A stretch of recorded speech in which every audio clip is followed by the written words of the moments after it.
Hello, everybody, and welcome to the Degenerates podcast. Hey, it's Mike and Tony here. We gotta go now. We're going to go do a podcast, and we're doing it with you, so come and watch. We're gonna do a good job. Hello, everybody, and we're gonna do the Joker today. We're gonna review the Joker movie. That's what we said. Yeah. Except Mike forgot to watch it. Yeah, I forgot to. And you're listening to the Degenerates Club podcast. I'm such a degenerate. I didn't watch the movie about a degenerate. But no,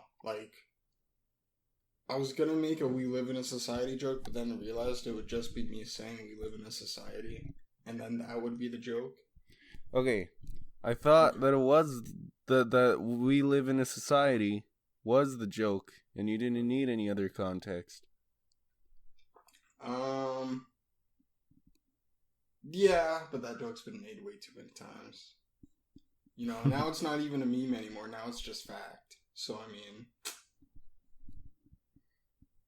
you know. It's a fact that we live in a society. Yeah. What the fuck? It's super goddamn windy outside. Okay. It's a little windy. It's not that windy.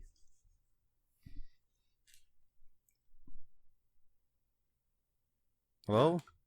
Hello? I was just looking outside my window. Okay. And being like, what the fuck are you talking about? But then I realized we live in two different areas. I wish it was But actually, windy. you should be experiencing more wind than me, because I live in a city. You live in, not a full-blown city. Well, maybe there's just not as much wind around here. I guess. Okay. So, okay. You go first. I go first. Okay. Yeah. Well, this month I read The Archetypes and the Collective Unconscious by Carl Gustav Jung. I only read up to chapter 3 because it's so fucking dense. But I still got a lot of shit to talk about. Chapter 3? Yeah. I thought you said 30. No. No. But it's really fucking dense and filled with, so much shit. So, I actually went through it last night and got, a page of shit. So, I really do enjoy Carl Jung, and I really like how he writes, because it just seems so you can really relate to it. It's really weird because it's not accounting any sort of experiences or anything. It's just accounting psychic events, which is really fucked. But yeah, I love it. So I'll just go a rundown about a few of the main ideas. So essentially, Carl Jung splits the unconscious into two things: the personal unconscious, which rests on the collective unconscious. And the collective unconscious is made up of archetypes. Basically, it's related to the idea, to the psychoanalytical idea that you're a collection of parts that with different motivations, different personalities. So, yeah, and the first step to incorporating these archetypes into yourself is with the shadow. And what the shadow is essentially kind of like the animalistic or primitive or archaic side of man. It's responsible for violence and as well as playfulness, things along that nature. And I think it's related in some way to Kierkegaard's qualitative leap, which is, it's basically you realize something and it's just kind of dreadful in the moment and you're kind of lost afterwards. But this is the first step to progress in developing yourself. So, I could talk about the anima, or I could talk about the mother complex. I think I want to talk about the mother complex. So, Oedipus complex. That is that one of them? I can't remember. But essentially, yeah. So, a mother complex. It's very... I, just finished reading it last night, and I don't have everything down pat. But,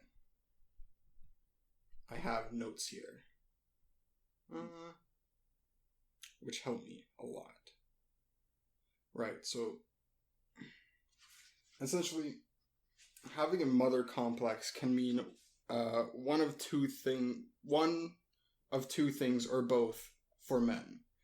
It can mean a kind of overdevelopment of kind of the relational aspect of men, kind of like he calls it the eros, which is kind of like how you relate to other people, things along that line. Or men can become homosexual in this way. Or both. Both. It's possible to be both. And I haven't seen a whole lot of gay people, but... So I can't really attest to its validity. But Carl Jung was gay. But it's Carl Jung's idea, so it has to be right. No. Not necessarily. But yeah, for women, it may help to, because these are all very concrete things, but maybe it will help if I talk about certain characters and caricatures. So essentially there is one type of mother complex, which is kind of like the masculinization of the woman. And essentially what, it's kind of like, it's kind of like the Catwoman in Treasure Planet, or Kyrie from Umineko. She, a very masculine, conscious being, very focused and work hard, and she's a very, very good asset to man. It's really hard to formulate your thoughts on this, because it's so fucking weird. Essentially, there are a bunch of different things about the mother complex and how women see their own mothers, which can allow them to act in a certain way, or view femininity as something else, as something strange. There's also the problem of the very unconscious woman who basically attaches herself to her mother. She is an extension of her mother and of all the relationships she has had. And I think that this idea is actually really good. It's actually related to like the idea of Sleeping Beauty. So essentially the only way for that kind of woman to become conscious, essentially, is through basically being lorded over by a man, and then realizing that she doesn't like it, and then fighting back. Because these types of women are very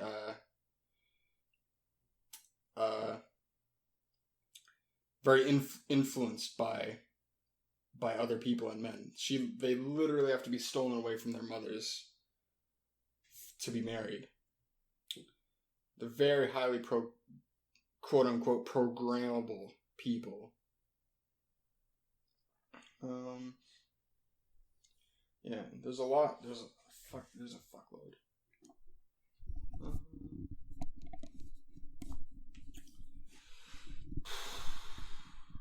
Book. Do you have any questions, by the way? Any questions? No. Yeah. Not really. Okay. Seems pretty straightforward to me. Yeah, no. Well, Oh. Yeah? well, I wasn't gonna ask a question. I was just gonna say, I was just gonna repeat what you said. Okay. So, he also comes to a few conclusions, which I think these ones are very correct. So, various isms, communism, shit, where is it? Okay, I need to look in the book. Isms.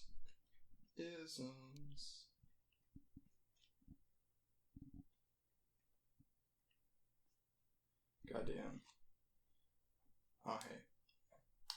Various isms along those lines, communism, capitalism, something along those lines, are essentially a modern variant of religions. Essentially, Yeah. Something. Materialism, atheism, yep. He is somewhere in these ideas is something true, something real, and our collective unconscious latches onto that, and we believe in this because of that appeal to the collective unconscious. And there's also the thing. So this is a very, very big thing in philosophy.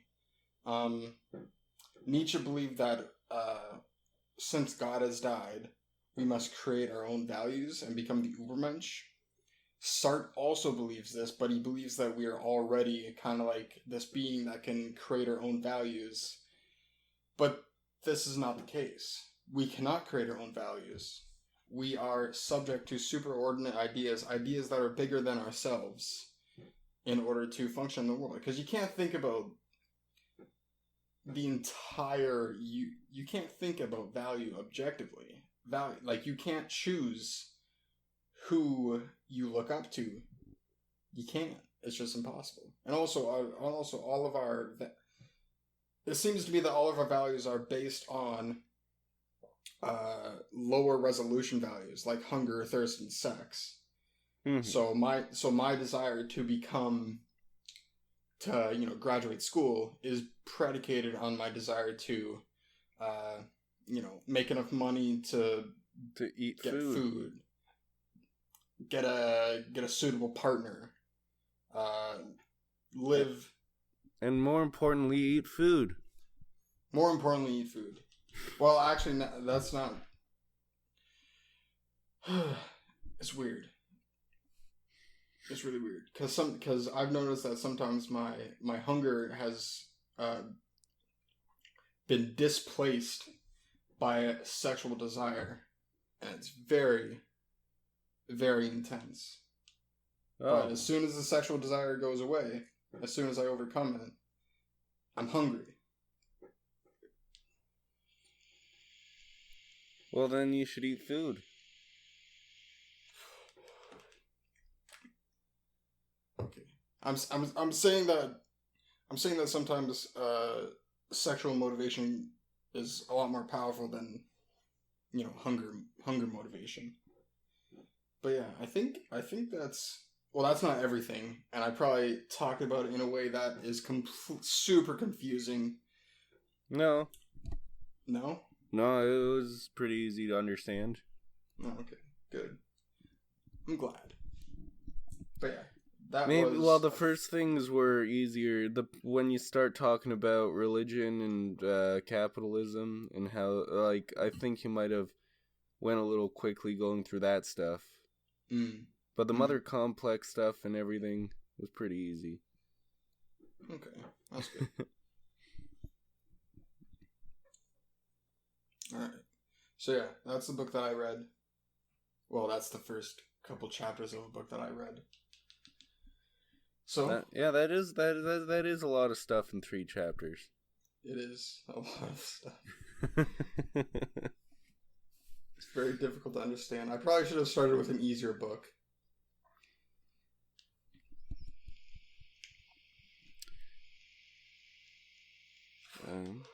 Is it like translated into English from another language? It's translated from German, I believe.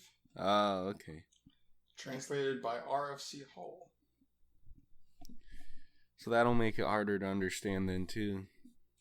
I think it's a pretty good translation though. That's good. So I think it's just the ideas themselves that are very difficult to understand because they're just so like I don't even know how to describe them. There's a word, but I just don't know the word or it's not readily available. They're just fucking don't want to say weird. I have one question. Mm-hmm. You said that people cannot create their own values. That's impossible. Could you talk about that more? Because I'm not sure that I understood why it was impossible. Because you just kind of said it was impossible, and then you kept going. So essentially, because humans are because we all have the collective unconscious within us, the collective unconscious, I didn't describe this part, but the collective unconscious is essentially, the base. What we all have inside of us. That's why we can watch. That's why we can each watch a movie and understand the plot, even if it's something super weird like Pinocchio, where it's like, he's a fucking wooden boy and shit. But the values, parental egos, conscious of them, projections.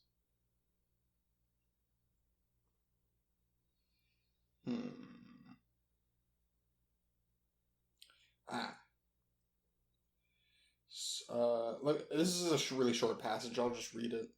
Okay. So far as we have any information about man, we know that he has always and everywhere been under the influence of dominating ideas. Anyone who alleges that he is not can immediately be suspected of having exchanged a known form of belief for a variant which is less known both to himself and to others.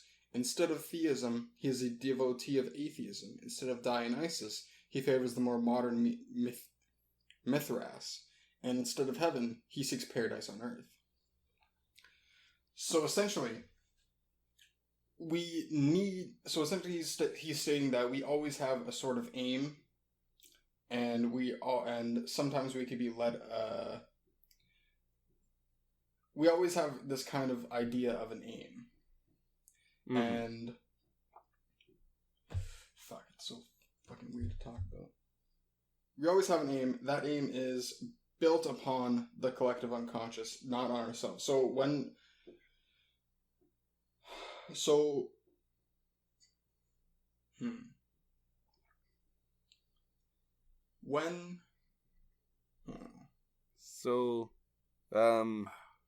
basically,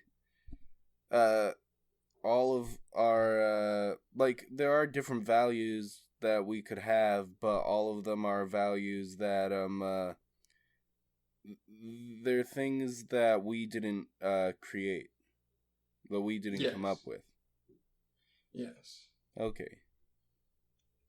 Or it's a story that we follow. Mm-hmm. You could argue that you can choose which of those paths to go down, but that would be the most control you would have. You do. There is some amount of choice, but it is a constrained choice. Mm-hmm. Okay, that makes more sense. Because at first I thought you were saying there was no. No, I'm not. I'm not arguing against free will. Although, free will is a really difficult issue to tackle. But I think that it's useless to consider us to not have free will, because then, everything that modern good society is built upon just crumples to the ground. Yeah. Because, if you're not responsible for killing that man, the structure of the universe is, then, what the fuck? Well, the thing is that I think, if free will didn't exist, I would still think that if someone killed someone or something, then they should still be punished, because even if they don't have free will, it is still part of their genetic DNA to do that bad thing, and you don't want them to do that again. So you would want to, like, put them somewhere else, even if we didn't have free will. Yeah, well, the thing is, fuck, how did I know it's gone? Oh, we all have the capacity to kill. Every single one of us. That's part of incorporating the shadow. Mm-hmm. That's realizing this and wrestling with it. And also, I learned this from watching Jordan Peterson. If you lock really violent men away until they reach like 25, they come out and they're like, most of them aren't violent anymore. Like, they've matured. So. Yeah. Yeah, and also, when, like, I'm assuming if they're locked away until they were 25, then I'm assuming that they got locked away when they were teenagers, and they probably had a lot of hormonal changes going on at that point. That could explain why they were so angry. I think that can be a pretty common thing going for the young male. Yeah, there's also, the structure of reality, as in with the Joker. Some people may view reality itself as pathological and to destroy it. That's what the Sandy Hook killers did. They hated life and wanted to make a statement by killing innocence.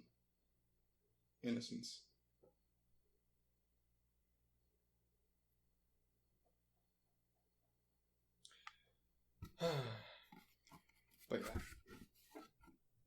that is the archetypes in the collective unconscious, mother complex, and the collective unconscious. Awesome. Yeah.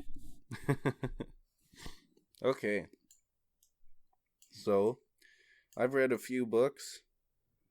They're all longer than 3 chapters, except for one. And, there's less in them than, was in your 3 chapters. So, the first book,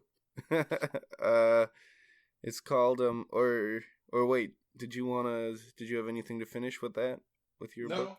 Oh, okay. Since I haven't read it all, I'm gonna give it like 7 out of 10. 7 out of 10 just because it's really difficult to understand. 7 out of 10. We should have a list of the books that we've read and see where we've ranked each of them. We probably could. A tier list of books. Yeah. Okay. So the first one I'm going to talk about, because it's the first one that I read of the 3 books. I was actually in the middle of reading it when we did our last book club. It's Tomi by Junji Ito. It's about this girl who at the beginning she gets murdered because her boyfriend gets mad because she's sleeping with the teacher, so he like pushes her off a cliff. Like, by accident. It's kind of like he pushed her and then she falls off the cliff. He didn't mean to kill her, but she's dead. So then the teacher's all like, oh no, we can't let anyone figure this out because he's a star athlete and he's got a life to live in the future. So they cut her body up into 27 pieces, and they because there's 27 kids in the class, or 26 kids in the class plus the teacher, and then they each take a piece and they all hide a piece of her somewhere different. And that's how the story starts, but each piece grows into a new Tomi. Tomi's the name of the girl that died. And she turns into like a succubus, and now there's like 27 of her. And so she goes and she seduces guys, and after a little while these guys end up wanting to chop her up into little pieces and scatter her pieces everywhere, and then that's how she spreads, because every time that happens each piece of her turns into another one of her. And it's a pretty crazy book. Yeah, I can see remnants of kind of like the idea of Tiamat and of the Egyptian god Horus in there. That idea about her growing and then multiplying. Mm-hmm. I don't know what that is. It's and like a hydra. Yeah. Huh. Because most of these stories relate to people becoming what is it called? Like you chop up the dragon of chaos and it becomes the world. But in this instance, it becomes a kind of like a seductress, which is kind of like throws me through a loop. But yeah, that's all I got to say about that. Oh yeah, it's cause it's a horror, and they gotta be all scary about it. I guess. So yeah, at the beginning, I didn't really mind her that much, but then as the story went on, I was kind of like, oh yeah, I don't think I'd want to hang out with her. I don't think I'd ever want to meet her. She's gonna fuck you up. But she's gonna fuck you, then fuck you up. Yeah, because at the beginning it was just like, oh, these guys have sex with this chick, and then they cut her up into little pieces, and then they scatter the pieces around, and then they don't get in trouble. It's like, oh, okay. But then as the book goes on, it sort of shows one of my favorite chapters is this guy put a piece of her like inside of like a rock on the side of a cliff face, and then she's found stuck in the rock after she's grown back by these guys who are hiking through the woods, and they're actually looking for the guy who went up there before with her body parts. And so then these two mountain I guess you call them mountain climbers, not hikers, but it's really snowy up there because it's really high in the mountains, and they these two guys try to save her, and then the one guy becomes like infatuated with her right away, and he's like trying to keep her safe, and it's really cold, and she's like wearing no clothes, so he takes all of his clothes off and gives them to her.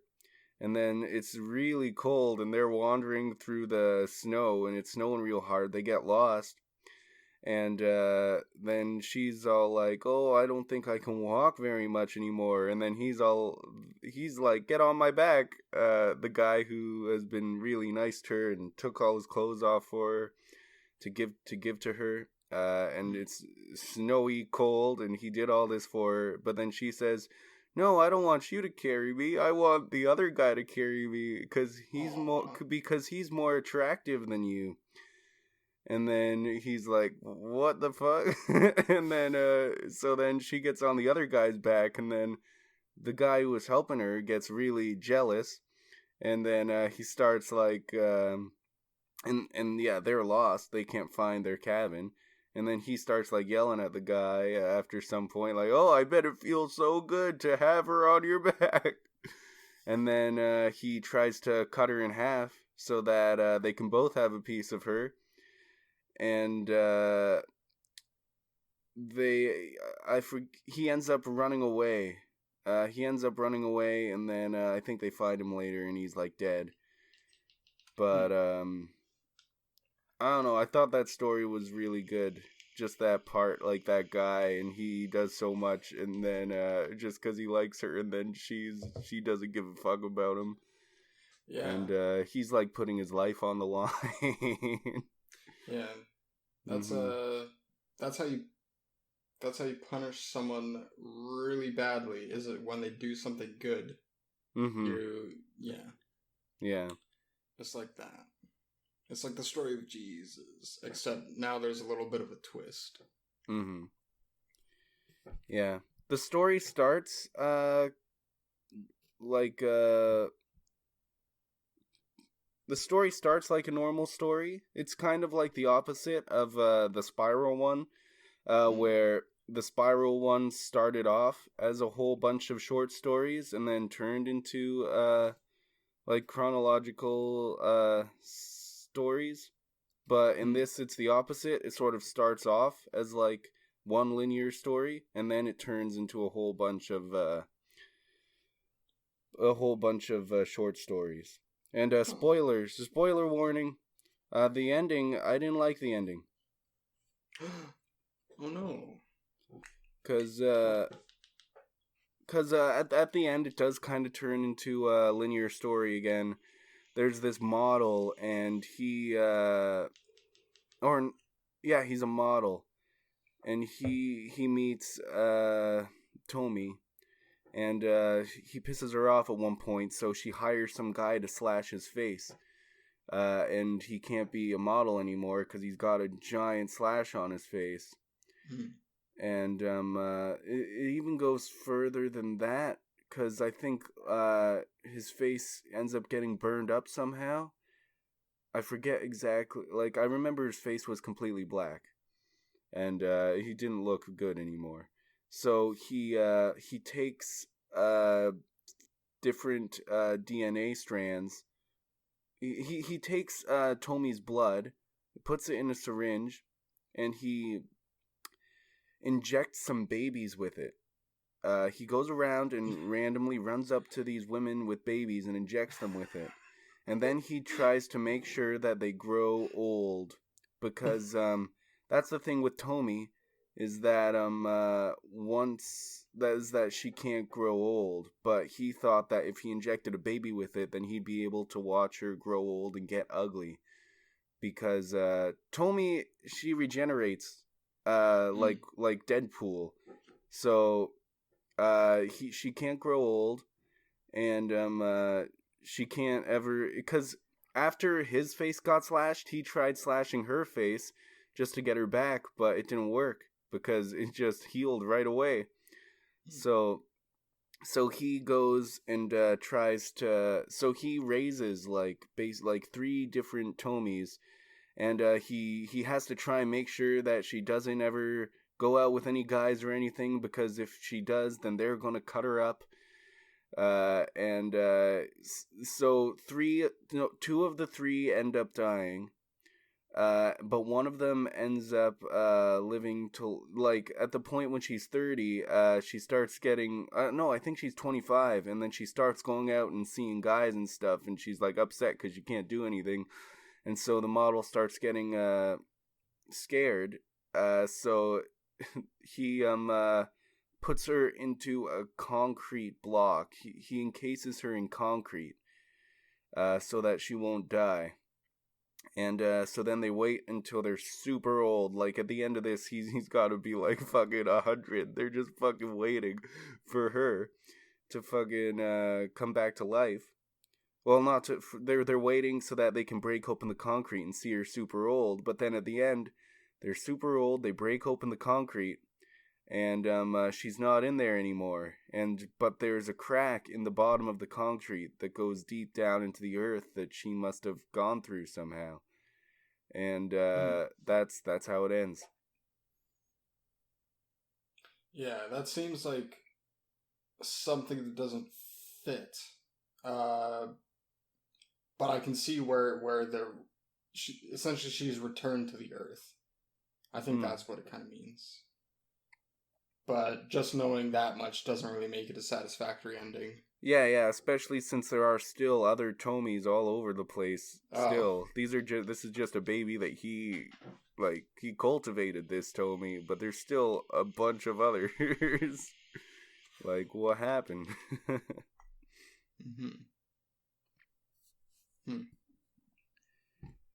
Okay, so that's Tomi. That's it's pretty good. 8 out of 10. Nice. Oh. And the next book is it's called Gyo. It's also by Junji Ito, and this is the last Junji Ito book. This one is gross. This one is really gross. I didn't think it was that scary, but I thought it was really gross. What's gross about it? Well, this is the one I told you about last time with the walking fish. Oh. Yeah. I kind of remember bits and pieces. Well, like, I just mentioned it, and then I remember you laughing, like, what? Fish with spider legs? Yeah, what the fuck? Yeah. But, apparently, it's really gross. So, they found this, disease that rots your body, from the inside. And it makes gas come out of all of your openings, all of your holes. And they found, and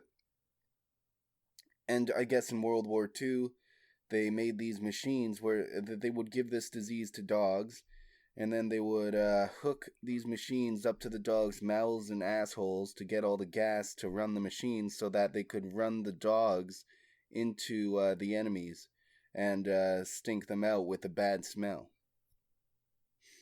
And but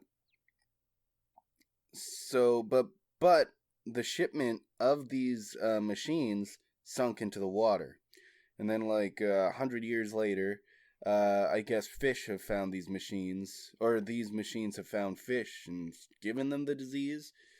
And they're running all around. There's great white sharks running around, trying to attack people and shit.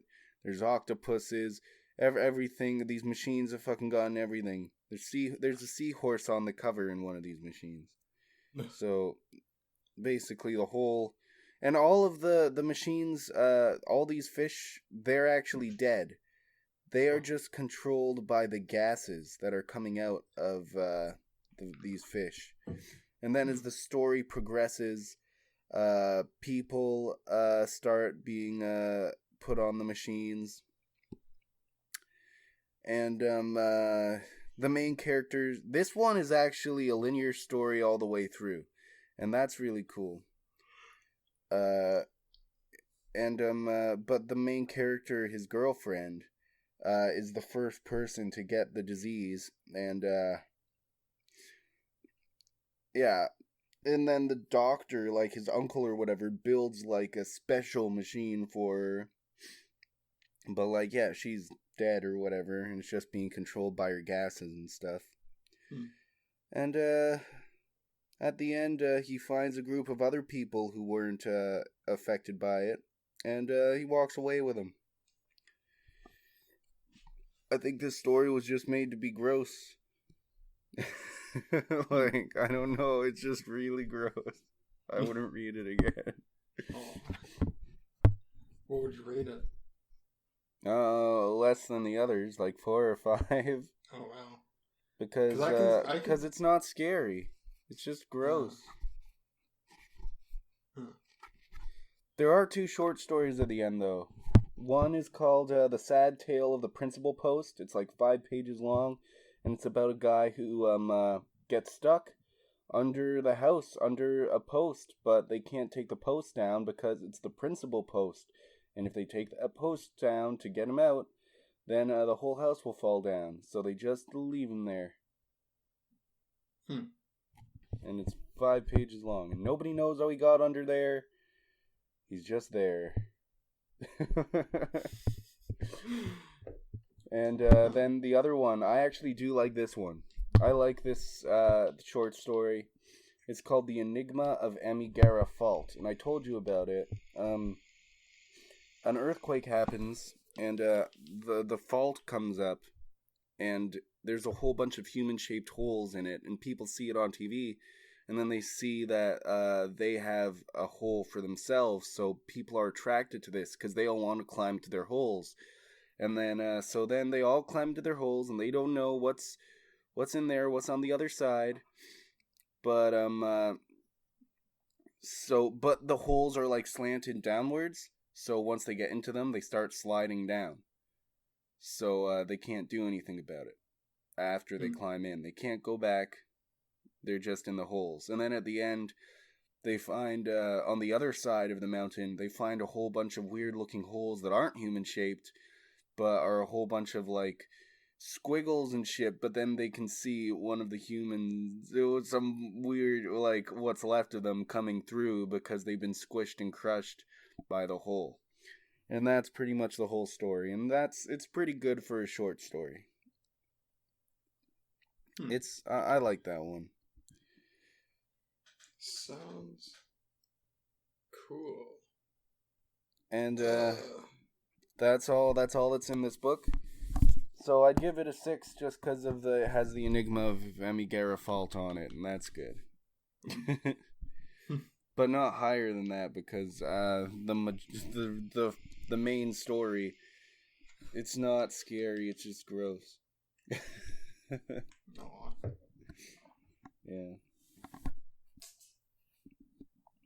And number 3. Requiem of the Crazies, Part 1 by Rusty Cage. Who's Rusty Cage? Who's Rusty Cage? Yeah. I showed you his music when I was down there for summer vacation.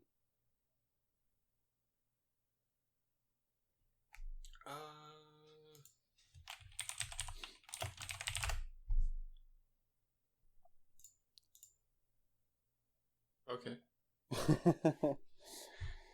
Yeah, he's a YouTuber, and he makes music. He plays a whole bunch of different instruments, but he started doing a comic book, and I have the first issue here, and I just donated to the Indiegogo for the second issue, and I was like, hey, I should I donated last night, and then I was like, yeah, I'll bring the first issue. I have a signed copy of the first issue, the first printing, published March of 2019, and it's a pretty good book.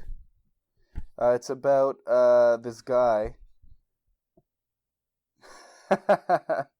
Sorry, I just opened it and there's a funny quote, but it's about this guy who comes home from work one day and he finds his girlfriend or wife having sex with somebody else. He came home from the reason that he walked in on them was he got laid off, so he got off of work early, so they didn't know that he'd be coming home. And so after that happens, he just got laid off, and his wife's sleeping with some black guy with a huge dick. And so he's like, okay, so he takes a gun and he's going out to an alley. He's going to shoot himself in the head. But this homeless guy comes and finds him, and he basically tells him, like, don't do it like that if you do that, because he was going to do it like shooting up from the bottom, and he's like, you're just going to blow your jaw off with a small little gun like that. You got to do it this way. And then they end up becoming friends, and so then the homeless guy brings him back to this place and brings him back to his other homeless friend, whose name is Jawless Jake, and he actually doesn't have a jaw, and it goes into his backstory. This first issue is mostly just introducing the characters. Jawless Jake raped this girl, but this girl, because he was like a crack dealer, and he would let women pay him with sex instead. But this girl didn't have any money and didn't want to have sex with him, and so he raped her. And so what happens is she is actually like the police chief's sister or something. So when they go to arrest him, he's in like a bar, and they put his they put his head down on the pool table, and they start like shooting the pool cues into his jaw, and they do it over and over again until his like jaw is gone, and that's what happened to his jaw. And then also, when they're in jail, they make sure that they let all of the inmates know that he's a rapist. So you know what happens in jail all the time. So he's out of jail now, and he's living with a bunch of homeless people. So As you do. He's I think he's gotten a pretty good punishment for what he did. Can't even talk right anymore. And then the main character falls in love with some crack whore.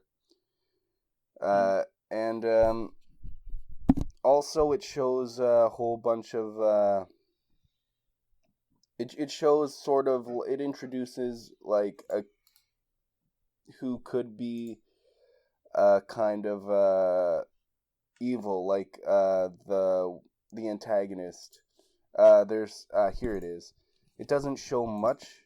It just shows like there's 2 pages or 3 pages where there's this crazy motherfucker who seems to be leading a cult. It seems to be a cult, and then they all get high. It looks like it might be DMT or something, because they all start hallucinating like crazy.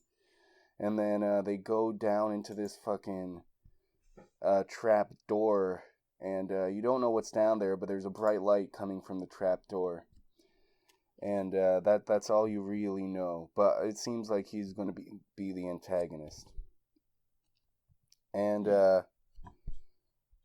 so this issue is all about introducing the characters, and that's pretty much all that's in there. I'm excited for the second one because it's going to get more into the story, and it'll hopefully be real good.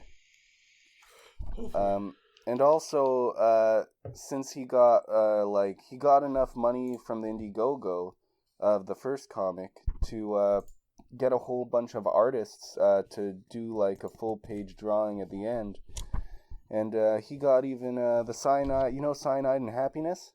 Yeah. There's a Cyanide and Happiness comic in here because he's friends with the Cyanide and Happiness guy. Oh. Yeah. So he did a comic just for this issue of Rusty Cage's comic book. And there's a whole bunch of other like pretty big artists that are in here. Sounds interesting. Yeah, I'm excited to see where it goes. And I only had to pay like $20 for this signed copy, but I guess he got kind of annoyed with how much work it took to sign all those copies. So I had to pay like $40 for a signed copy this time. Damn. But yeah, I want all the signed I want all of them signed. He's gonna make 8 of them, I think, and I want to get all of them first edition and signed. Just in case he gets big, then later I can sell these and make thousands of dollars. I actually think it's really good so far. And you can actually see, because this first issue took him years to do until final, like the last half was done in like a couple months when he finally he was like, okay, because he was doing a whole bunch of different projects like music and the YouTube channel, but then he was like, okay, I'm just going to focus on this comic book that I've been saying I'm going to do for years. And so the first half, the art is not as good as the second half. And you can tell, like, you can actually see him, like, get better and stuff. Kind of like in Tomy, Junji Ito's Tomy. The first chapter of that is the first manga comic that he ever drew. And it's really bad artwork. It's like, you can tell it was just drawn in pencil. You can tell it's just pencil drawings. It's actually horrible. But then you can actually, as you keep reading throughout Tomy, you can see his art get better, and it's actually really cool. That's awesome. It's always nice to see development in creative works. Yeah. Because that means that the artist actually cares about what they're doing.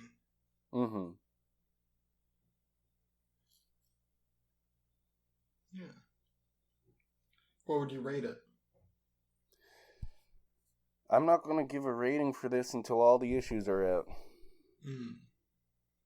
Understandable. But I think I'll give like a mini rating. Like that's subject to change later on. How about that? Yeah, that makes sense. I think that it's obvious that what he was trying to do with this one is just introduce the characters, and I think that it does a really good job of introducing the characters. It does a good job, and it makes me interested to see what's going on, what happens later. It's a really good hook, so I'll give it like an 8 out of 10. Nice.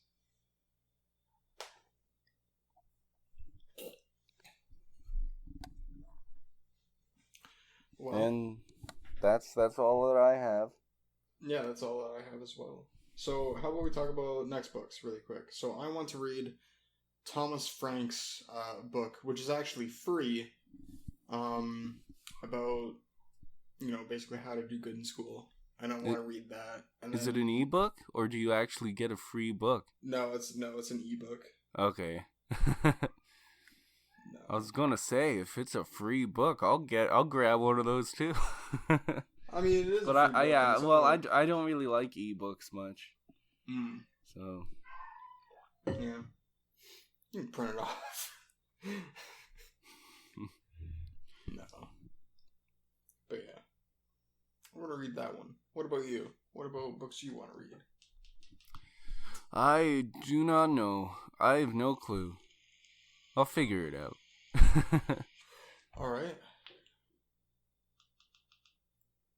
Well, that was Book Club, aka Movie Joker. Yeah, we reviewed the Joker movie. Yeah, we reviewed the Joker movie. It was 11 out of 10. 11 out of 10. 11. Must see.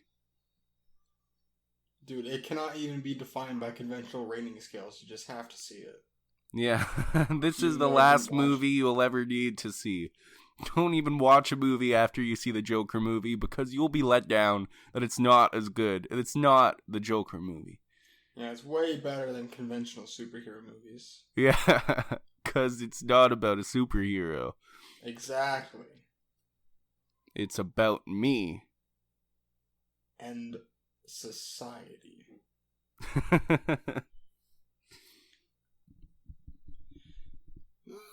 Well,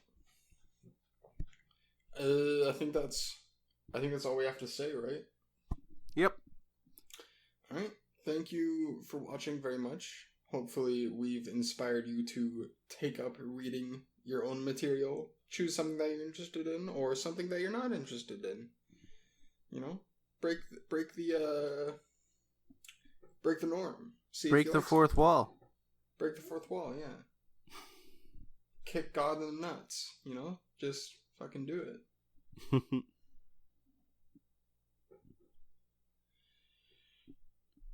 Okay. Bye.